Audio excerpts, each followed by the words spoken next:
O Candelabro, parte 4. Vamos lá. Êxodo, capítulo 25. Vou pegar aqui o versículo 34. Vamos lá.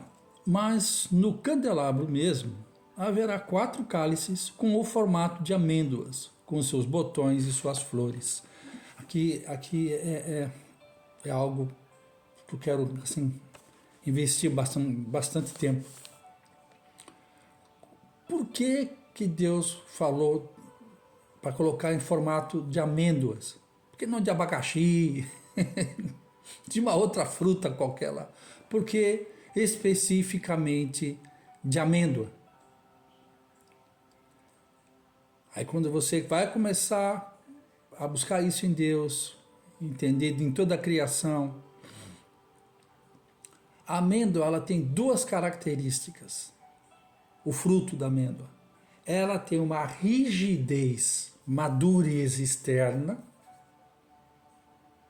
e dentro dela ela tem óleo, o óleo de amêndoa, que na Bíblia significa a unção, significa o Espírito Santo, significa o entendimento, a compreensão, a sabedoria, a força. A unção é que faz a diferença. Não é verdade? Então, é interessante quando todo ano as escolas de teologia formam centenas e centenas e centenas de ministros. E eles saem com seus certificados na mão e eles pensam que tem um chamado. Porque o fato de você ter buscado uma qualificação não faz de você um chamado.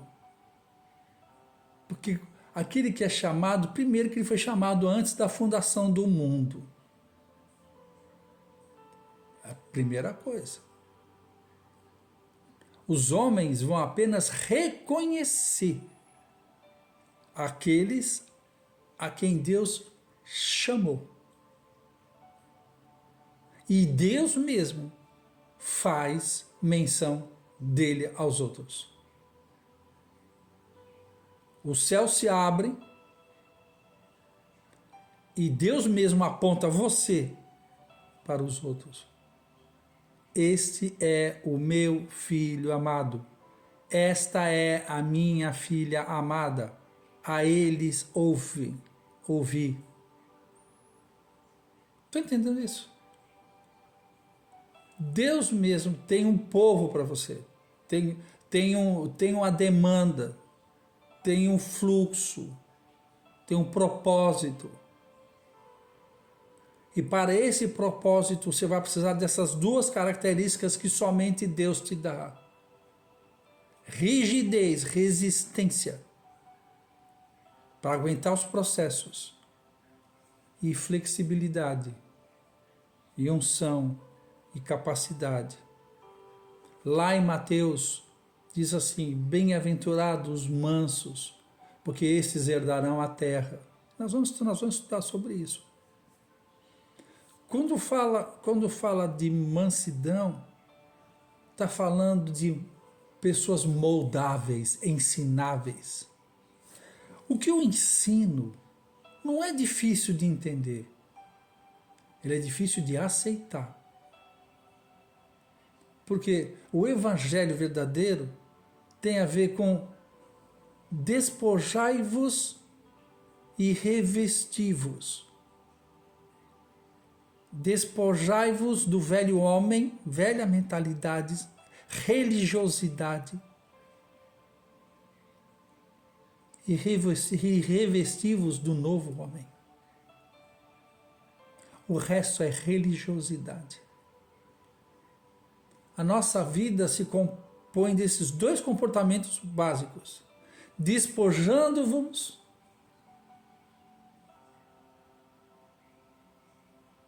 e revestindo. Despojando, tirando e revestindo, colocando. Despojando-vos do velho homem e sendo revestidos do novo homem. Você lembra que Adão e Eva lá no paraíso, o que eles fizeram? Eles tentaram fabricar uma nova imagem para si. E Deus repudiou aquilo. Porque só tem uma coisa que nos cobre, que serve para Deus: Cristo. Seu sangue, sua vida. Só tem uma maneira de nós estarmos livres da nossa natureza adâmica: a cruz. O sangue nos salva, a cruz nos liberta. Por isso que Jesus falou: você quer ser meu discípulo, quer ser minha discípula? Pegue a sua cruz e siga-me, porque é a única maneira, é a ferramenta que o Espírito de Deus vai usar na minha vida, na sua vida, para que eu e você verdadeiramente nos tornemos discípulos.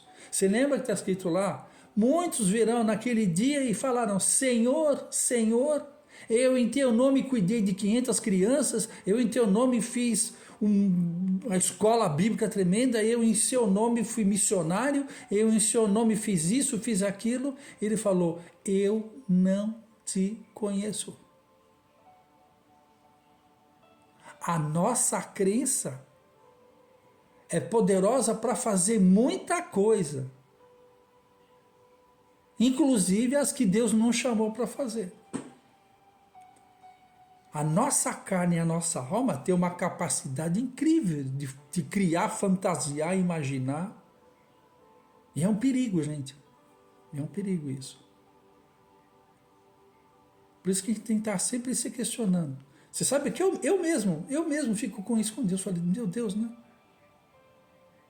É por isso que estou sempre ouvindo outros ministros sentando, porque quem não senta para ouvir não tem autoridade para levantar para falar. Tanto é que depois de mais de 30 anos de ministério, aprove a Deus tirar a venda dos meus olhos sobre aspectos da pessoalidade de Cristo no novo pacto. Porque eu estava com uma visão de Cristo somente estrutural e não o caráter evangelístico. E o fato é que Cristo mesmo é o apóstolo, o profeta, o evangelista, o pastor e o mestre. Que são 5 âmbitos de uma pessoa e não de uma estrutura. Nós somos comprados e lavados por uma pessoa e não por uma estrutura. Tiago 4,7. Sujeitai-vos, pois, a Deus e resisti ao diabo, ele fugirá de vós. Aqui fala de 2 conceitos que eu já ensinei isso em aulas passadas. Sujeitai-vos, pois, a Deus e resisti ao diabo. São 2 conceitos de sujeição e rejeição. Agora, a nossa guerra não é mais contra o diabo, porque ele já foi vencido na cruz. Agora, o nosso maior inimigo somos nós mesmos. Então, nós temos que nos sujeitar ao Espírito de Deus e resistir às nossas tendências, às nossas tentações carnais. E muitas vezes nós ficamos preocupados: mas é a tentação de fazer o mal? Não, isso você e eu já sabemos, mas é a tentação de querer fazer o bem que Deus não te mandou fazer. Porque isso também é pecado. Porque o pecado que aquelas pessoas falam, eu em teu nome fiz, eles caíram na tentação de fazer o bem, sem estar linkado na videira verdadeira. Muitas vezes até usaram da sua unção, porque a unção e a chamada ela é irreversível. Tem muita gente boa com uma unção verdadeira fazendo aquilo que Deus não chamou você para fazer. Porque eis que obedecer é melhor do que sacrificar. A nossa carne adora fazer a vontade de Deus do jeito dela. Muitos líderes me ouviram, entenderam que estavam errados, mas não quiseram sair da sua posição de erro. Por isso que eu falo, o que eu falo não é difícil de eu entender, é difícil de aceitar. Então por isso a gente vai caminhando, como Jesus vai caminhando de aldeia em aldeia. Até a nossa próxima aula. Olha aí, tchau.